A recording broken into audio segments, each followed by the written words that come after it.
Hello students, education बाबा official YouTube channel पर आपका स्वागत है। उम्मीद करता हूं आप इस कोरोना महामारी के समय स्वस्थ एवं सुरक्षित होंगे। बहुत विशेष कोई काम ही हो तभी घर से बाहर निकलें, अन्यथा की दृष्टि में आप घर पर सबसे अधिक सुरक्षित हैं। आज हम इतिहास विषय के पहले पार्ट का दूसरा पार्ट लेकर आए हैं, जिसके अंतर्गत आज हम यूरोप में राष्ट्रवाद का निर्माण, कुलीन और मध्यम वर्ग, उदारवादी राष्ट्रवाद क्या होता है और 1815 के बाद रूढ़िवाद और इसके बाद जो आपका जूसेपे मैथसन एक क्रांतिकारी था उसके बारे में अध्ययन करेंगे। इससे पहले जो आपका पार्ट 1 था उसके अंतर्गत हम नेपोलियन संहिता या जिसे हम नागरिक संहिता के नाम से जानते हैं उसके बारे जो प्रावधान थे उनके बारे में अध्ययन कर चुके हैं, और जो फ्रांसीसी क्रांतिकारी थे उन्होंने किस प्रकार से फ्रांस के लोगों में सामूहिक भावना की जो पहचान थी उसको किस प्रकार से जागृत किया था उसके उस प्रश्न को भी हम देख चुके हैं। आज जो हम प्रश्नों को देखेंगे उसमें जो पहला प्रश्न होगा आपका कि यूरोप में राष्ट्रवाद का निर्माण किस प्रकार से होता है, और दूसरा जो मुख्य प्रश्न होगा आपका कि उदारवादी राष्ट्रवाद क्या होता है और यह यूरोप में किस प्रकार से पनपा था।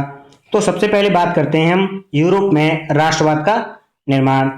इस पर आगे जाने से पहले मैं आपसे रिक्वेस्ट करना चाहूंगा, क्योंकि पिछले वीडियोस पर हमारे सिर्फ 18 ही व्यूज थे और वहां पर 4 लाइक्स थी, तो मैं चाहूंगा कि आप वीडियो को कम से कम इतना शेयर करें कि हम जब तीसरा वीडियो बना रहे हों तो आपके साथ यह कहें कि हमें पिछली वीडियो में 30 व्यूज मिले। तो कम से कम आप इतना तो कर ही सकते हैं कि एक वीडियो को शेयर करें। एक यूट्यूबर के लिए सबसे जो उसको प्रेरणा देने वाली चीज होती है वह यूट्यूब चैनल पर मिलने वाले व्यूज और लाइक ही होते हैं, तो इसलिए इसको अपने मित्रों के साथ शेयर अवश्य करें। तो सबसे पहले जानते हैं यूरोप में राष्ट्रवाद का निर्माण कैसे हुआ। तो जो आपका यूरोप था उस समय जो आज की स्थिति है इस प्रकार का आपका यूरोप नहीं था। यानी मान लीजिए कि ये यूरोप हो और इसमें जो बहुत सारे देश थे कि आज जैसे हम कहते हैं कि ये जर्मनी है, इटली है, यहाँ आपका स्विट्जरलैंड हो गया या आपका ये बेल्जियम हो गया, तो ये इस प्रकार से पहले नहीं थे। ये क्या था कि आपका ये राजशाहियों, डच और आपके कैंटनों में बटा हुआ था। तो उसमें जो आपका पहला पॉइंट दिया मैंने कि जो यूरोपीय देश थे वे राजशाहियों, डच और कैंटनों में बटे हुए थे। यानी जो आज के हम जर्मनी और इटली और स्विट्जरलैंड या फिर आपके जो बेल्जियम इस प्रकार के जो यूरोप में देश हैं वे इस प्रकार के नहीं थे उस समय। दूसरा पॉइंट है आपका कि अलग अलग भाषा बोली जाती थी।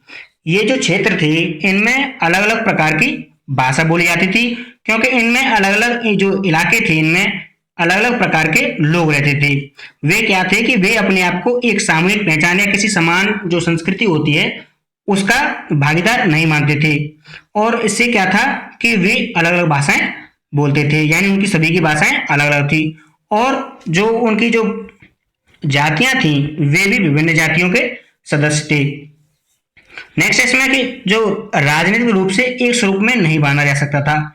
यानी जब इतनी विभिन्नता होगी कि वहां पर विभिन्न प्रकार की भाषाएं बोली जाती हों और विभिन्न प्रकार की जातियों के लोग हों, तो उनमें जो एक स्वरूप हुआ, यानी उनमें जो कहें कि राष्ट्रवाद की भावना हो या फिर हम कहें कि उनमें एक रूपता की भावना हो, तो वो ऐसा नहीं था। यानी राजनीतिक रूप से वो इकट्ठे या एकत्रित नहीं थे। मैं बताऊं कि आपका जो ऑस्ट्रिया जो हंगरी था उस पर जो आपका जो हेम्सबर्ग जो साम्राज्य था, यानी जो हेम्सबर्ग साम्राज्य हंगरी और ऑस्ट्रिया पर जो शासन चलाता था, इसके राज्यों में अधिकतर जो जो कुलीन वर्ग के जो लोग रहते थे वे जर्मन भाषा बोलते थे। और इसी के अलावा जो हेम्सबर्ग साम्राज्य के अंतर्गत आपका लोम्बार्डी और वेनेशिया आता था, इसके अंतर्गत जो आपके जो लोग थे वे इतालवी भाषा का प्रयोग करते थे। वहीं दूसरी तरफ इसी हंगरी के अंतर्गत आपके आधे लोग जो एक मैंग्या भाषा होती है उसे बोलते थे, और एक गालिशिया जगह थी उसके अंदर जो कुलीन वर्ग के लोग थे वो पोलिश भाषा का प्रयोग करते थे। तो इस प्रकार से ये विभिन्न जातियों और विभिन्न प्रकार की भाषाओं में बटे हुए थे, इसलिए इनमें राजनीतिक एक स्वरूप की जो भावना उत्पन्न नहीं थी या इनको एक प्रकार से एक स्वरूप में नहीं बांधा जा सकता था। नेक्स्ट है कि केवल सम्राट के प्रति सभी लोगों की निष्ठा एक सूत्र में बांधी रखती थी।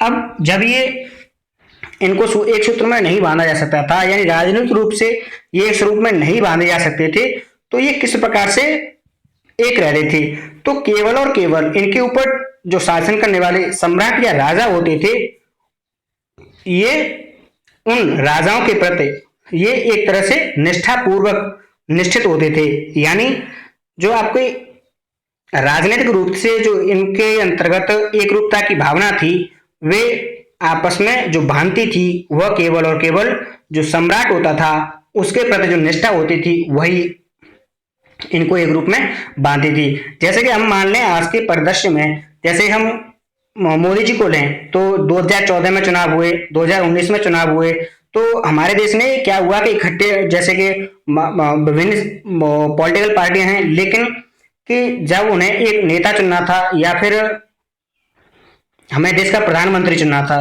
तो सभी ने जातिगत या फिर धर्म के आधार पर भेदभाव या एक दूसरे को न देखकर उन्होंने क्या किया, उन्होंने एकजुटता दिखाई और उनको पूर्ण बहुमत दे दिया। तो ये इस प्रकार से कि जो एक व्यक्ति विशेष जो होता है उसके प्रति भी लोग कभी कभी निष्ठा पूर्वक एकत्रित हो जाते हैं। तो ये कुछ पॉइंट्स थे कि जिससे आपका यूरोप में जो राष्ट्रवाद का निर्माण हुआ था। नेक्स्ट है आपका कुलीन वर्ग। ये जो कुलीन वर्ग के लोग थे, ये आपके सबसे ज्यादा यानी ये यूरोप जो था यानी ये यूरोपीय महाद्वीप के सबसे ज्यादा जो प्रभुत्वशाली वर्ग जिसे कहें तो वो आपका जो कुलीन वर्ग था। इसके अंतर्गत जो आपके लोग थे वे भूमि के मालिक आते थे, जो कि आपके राजनीतिक और प्रशासनिक व्यक्ति होते थे। यही राजनीतिक व्यक्ति तो होते थे और यही आपके प्रशासनिक व्यक्ति होते थे। इस और ये जो आपकी ये सादा जीवन शैली नहीं है, यहाँ पर ये साझा जीवन शैली है। तो यानी जो आपके कुलीन वर्ग के जो लोग होते थे इनकी एक साझा जीवन शैली होती थी जो उस जीवन शैली में बंधे हुए होते थे। और ये जो जीवन शैली थी इनकी, चाहे ये एक दूसरे से कितनी भी दूर क्यों ना हो, यानी विभिन्न क्षेत्रों तक ये फैले हुए थे और विभिन्न क्षेत्रों के बाद भी इनकी जो जीवन शैली थी वे साझा रूप से एक थी। नेक्स्ट है कि ये जो कुलीन वर्ग के लोग थे ये फ्रेंच भाषा का उपयोग करते थे, बोलने के लिए फ्रेंच भाषा प्रयोग करते थे। और आपके इनके जो वैवाहिक संबंध होते थे, यानी जो कुलीन वर्ग के जो लोग थे, तो इनके अक्सर कर जो वैवाहिक संबंध होते थे वे आपस में जुड़े हुए लोगों से होते थे।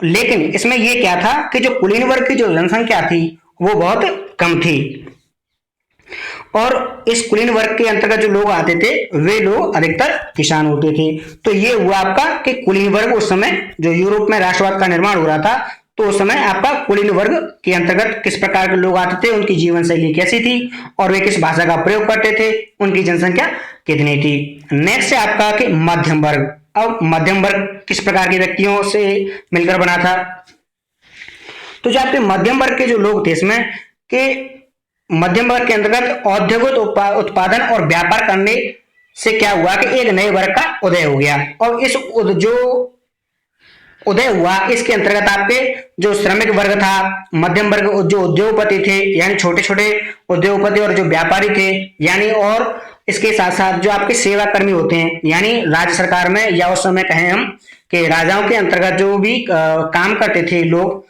यानी जो सेवा करते थे, तो वे क्या थे आपके, ये भी आपके मध्यम वर्ग के अंतर्गत आते थे।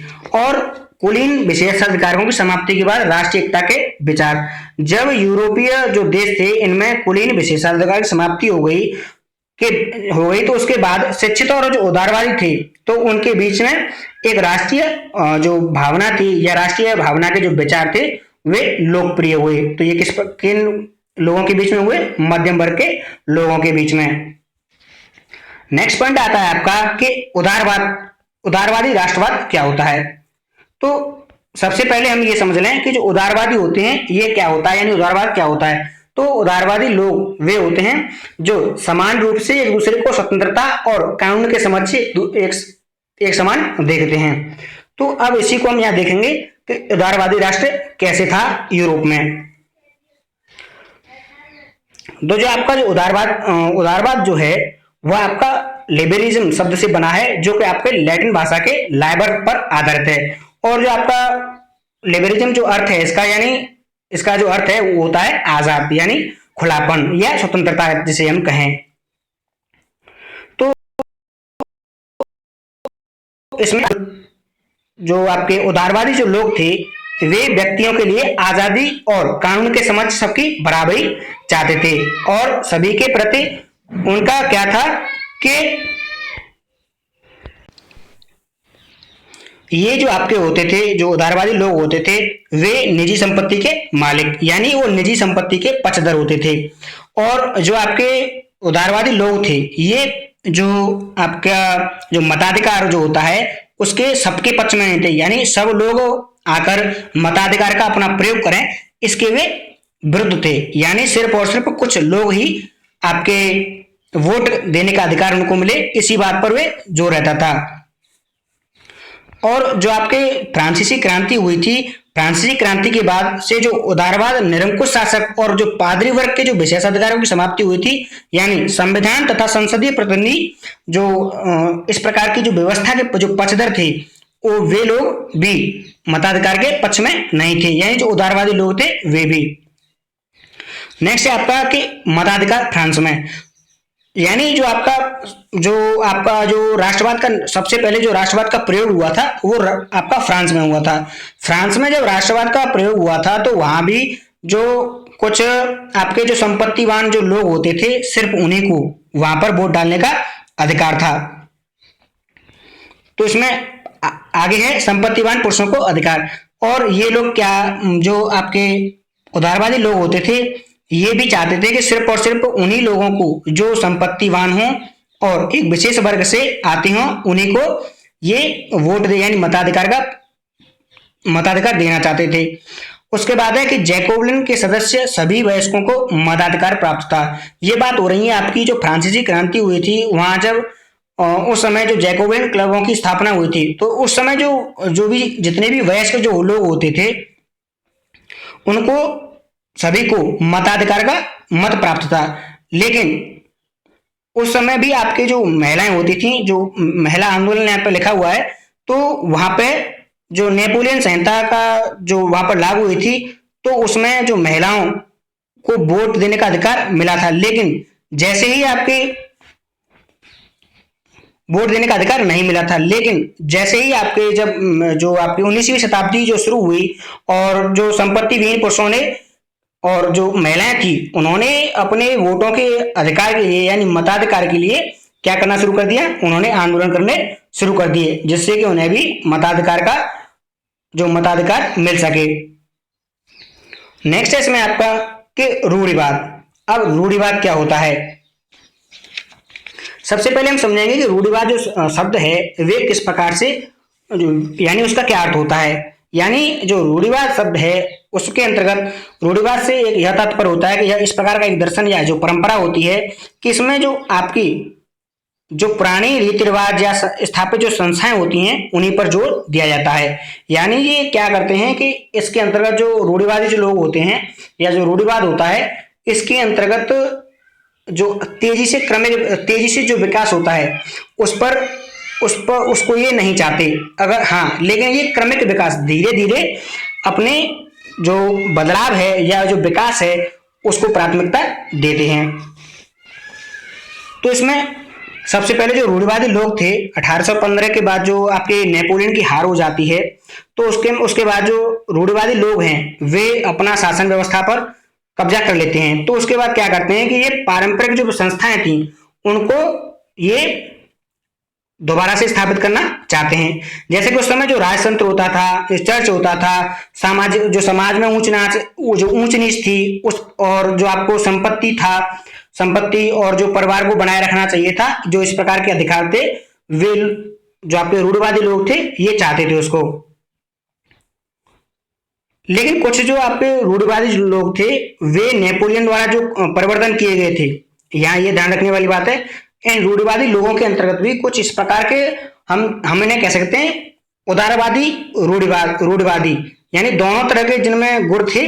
वे ये चाहते थे कि जो नेपोलियन द्वारा जो काम शुरू किए गए थे वे आधुनिकीकरण, राजतंत्र जैसी परंपराओं को मजबूत बनाने में सक्षम थे, और वे ये मानते थे कि जो इस प्रकार की जो संस्थाएं थी वे और जो राज्य है उसको और मजबूत बना सकते हैं।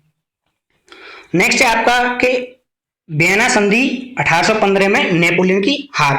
तो जो 1815 में एक वियना संधि हुई थी, इसके अंतर्गत जो आपके ऑस्ट्रिया के जो चांसलर थे डुइक मेटरनिख, उनकी अध्यक्षता में एक सम्मेलन हुआ था, जिसमें आपके ब्रिटेन, रूस और प्रसा के जो लोग राष्ट्राध्यक्ष थे वे शामिल हुए थे। और इन्होंने इसमें एक समझौता तैयार किया था। इसके अंतर्गत इन लोगों ने क्या किया कि जो बूर्बो वंश था, जो आपके नेपोलियन सत्ता में नहीं था, उससे पहले यह वहां पर शासन करता था। तो जब नेपोलियन की हार हो गई, तो नेपोलियन की हार के बाद दोबारा से जो बूर्बो वंश के लोग थे उनको सत्ता सौंप दी गई। नेक्स्ट है कि फ्रांस की सीमाओं पर जो नए राज्य हैं उनको स्थापित कर दिया गया। जो आपके जो नेपोलियन ने क्या किया था कि जो अपने फ्रांस से निकलकर जो अन्य देशों पर जो विजय प्राप्त की थी, तो इन्होंने क्या किया, जो आपके समझौते में जो लोग शामिल थे ब्रिटेन, रूस और प्रसा, तो इन लोगों ने मान लीजिए ये फ्रांस था, तो इसकी सीमा पर जो और अन्य राज्य जो नेपोलियन द्वारा जीते गए थे उनको एक अलग स्टेट यानी अलग देश के रूप में मान्यता दे दी गई। इसलिए इनको इसलिए किया गया था कि इस पर जो फ्रांस है वो दोबारा से अपना अधिकार न प्राप्त कर सके और अपना विस्तार न कर सके। तीसरा, इसमें अंतिम जो पॉइंट आता है आपका, वह आती है सेंसरशिप। अब ये सेंसरशिप क्या थी? जो उस समय के जो रूढ़िवादी लोग थे वे चाहते थे कि हम जो भी आपकी समाज में जो भी आपकी गतिविधियां हों उसमें इनकी आलोचना न हो, यानी वे अपनी आलोचना पसंद नहीं करते थे। और यानी जो भी उससे असहमत होता था या उनकी आलोचना करता था, तो इस प्रकार को इन चीजों को वे बर्दाश्त नहीं करते थे। और वे चाहते थे कि जैसे अखबारों में या किताबों में या फिर जो आपके गीत लिखे जाएं या फिर जो भी नाटक वगैरह हो, वे उनमें क्या दिखाया जाए ये पहले वह खुद डिसाइड करेंगे। यानी कि उनके खिलाफ कोई ऐसी चीज तो नहीं है जिसके माध्यम से जनता के सामने उनके खिलाफ को कोई विद्रोह करने की साजिश रची जा रही हो। तो ये थी आपकी सेंसरशिप। इसमें क्या था कि जो भी लोग कुछ भी आपका कोई गीत लिखना चाहता है या कोई अखबार में कोई न्यूज देना चाहता है, किताबों में कुछ लिखना चाहता है, तो उसको पहले वहां से परमिशन लेनी होती थी, क्या वो उसको लिख सकता है या नहीं। तो यह थी आपकी सेंसरशिप। यानी यह पूरा जो आपका था, यह था 1815 के बाद जो रूढ़िवाद होता है यूरोप में, उसकी कुछ विशेषताएं थी यहाँ पर। अंत में एक आता है क्रांतिकारी। आपके नेक्स्ट हेडिंग जो है यह क्रांतिकारी है। इसमें क्या था कि जो आपके जो 1815 के बाद क्या हुआ कि जो उदारवादी जो राष्ट्रवादी थे, क्योंकि जो रूढ़िवादी लोगों का शासन प्रारंभ हो गया था, तो जो रूढ़िवादी शासन प्रारंभ होने के बाद उदारवादी जो राष्ट्रवादी थे वे क्या हो गए कि भूमिगत हो गए, यानी वे छिप छिप कर रहने लगे। अब इसके लिए अब जब वे छिप छिप कर रहने लगे, तो इस रूढ़िवाद सत्ता को उठाने के लिए, यानी जो निरंकुश शासन प्रणाली दोबारा से स्थापित हो चुकी थी, इसको उखाड़ने के लिए वे क्या करते थे, गुप्त रूप से उन्होंने विभिन्न प्रकार के संगठन बनाए और अपने जो क्रांतिकारी होते थे उनको ये प्रशिक्षण प्रदान करते थे। इसमें ही एक आपका व्यक्ति था जिसे हम जोसेफी मैथनी कहते हैं। वह एक युवा क्रांतिकारी नेता था और जो कि जिसका जन्म आपका 1807 में जो जेनुआ में हुआ था। यह जो आपका मैथनी था, यह कार्बोनरी संस्था गुप्त संगठन था, उसका सदस्य था। लगभग इसकी ये जो उम्र रही होगी कि जो आपका यह एक क्षेत्र था कि लिगुरिया क्षेत्र में जब ये 24 साल का था तो इसने वहां पर क्रांति कर दी थी। और क्रांति करने के बाद क्या हुआ कि जब इसने क्रांति की तो वहां से इसको देश निकाला या इसको वहां से बहिष्कृत कर दिया गया था। जो मैथनी था वह मानता था कि जो ईश्वर की मर्जी है उसके अनुसार राष्ट्र ही मनुष्य की जो प्राकृतिक इकाई होती है। तो ये जो आपका जोसेफ मैथनी था उसके इस प्रकार के विचार थे, जो आपका एक यूरोप में एक क्रांतिकारी हुआ था। तो यह आज हमने कुछ टॉपिक्स पढ़े, जिनमें सबसे पहले हमने पढ़ा था कि यूरोप में राष्ट्रवाद का निर्माण कैसे हुआ। दूसरा पढ़ा कि जो उस समय यूरोप जो था उस समय कुलीन वर्ग के अलावा जो आपका दूसरा जो वर्ग था मध्यम वर्ग, वे किस प्रकार के थे, उनकी जीवन शैली और वे किस प्रकार से रहन सहन किया करते थे। दूसरा था कि उदारवादी राष्ट्रवाद क्या होता है। नेक्स्ट पॉइंट जो था आपका कि रूढ़िवाद किस प्रकार से 1815 में नेपोलियन की हार हो जाती है, उसके बाद जो रूढ़िवादी लोग हैं वे सत्ता में किस प्रकार से वापसी करते हैं। तो यह था आज के लिए सिर्फ, लेकिन इसके अगले वीडियो में इस चैप्टर को हम पूरा कर देंगे। तो कुछ इसमें अभी बचा है, जैसे क्रांतिकारियों का युग आएगा जो 1830 से 1848 के बीच जो क्रांतिकारियों का युग होता है, वह भी एक इम्पोर्टेंट टॉपिक है इसके अंतर्गत। और जो 1848 में जो उदारवादियों की क्रांति होती है वह भी इम्पोर्टेंट है। फिर उसके बाद आएगा आपका जो जर्मनी और इटली का निर्माण होता है। तो ये कुछ अभी इसके इम्पोर्टेंट टॉपिक रह गए हैं जिनको अभी हम नेक्स्ट वीडियो में पूरा कर लेंगे। अगर आपको हमारा यह वीडियो सेशन पसंद आया तो लाइक करें, कमेंट करें और अपने उन मित्रों के साथ शेयर करना बिल्कुल भी ना भूलें जो आपके साथ पढ़ रहे हैं। तो ध्यान रखना है कि मैंने पहले ही बताया कि पिछली वीडियोस पर सिर्फ हमारे 18 व्यूज मिले थे, अब उनको हमें बढ़ाना है। और मैं इसलिए आपसे रिक्वेस्ट कर रहा हूं कि आप अधिक से अधिक भी अपने मित्रों के साथ वीडियो को शेयर करें, जिससे कि हम कम से कम 30 व्यूज तो पा सकें। और जो पिछले वीडियो पर मुझे सिर्फ 4 लाइक मिली हैं, तो मैं चाहूंगा कम से कम 7 या 8 लाइक तो कम से कम एक व्यू, जब 30 व्यूज हों तो कम से कम 7 या 8 लाइक तो हों। क्योंकि मैंने पहले ही बताया कि एक यूट्यूबर के लिए सबसे जो महत्वपूर्ण चीज होती है उसको मिलने वाले व्यू और उस जो वीडियो बनाया है उस पर मिलने वाले लाइक, वो उसके लिए सबसे महत्वपूर्ण होते हैं। तो आज के लिए बस इतना ही। Thank you for watching, have a nice day, take care, bye bye.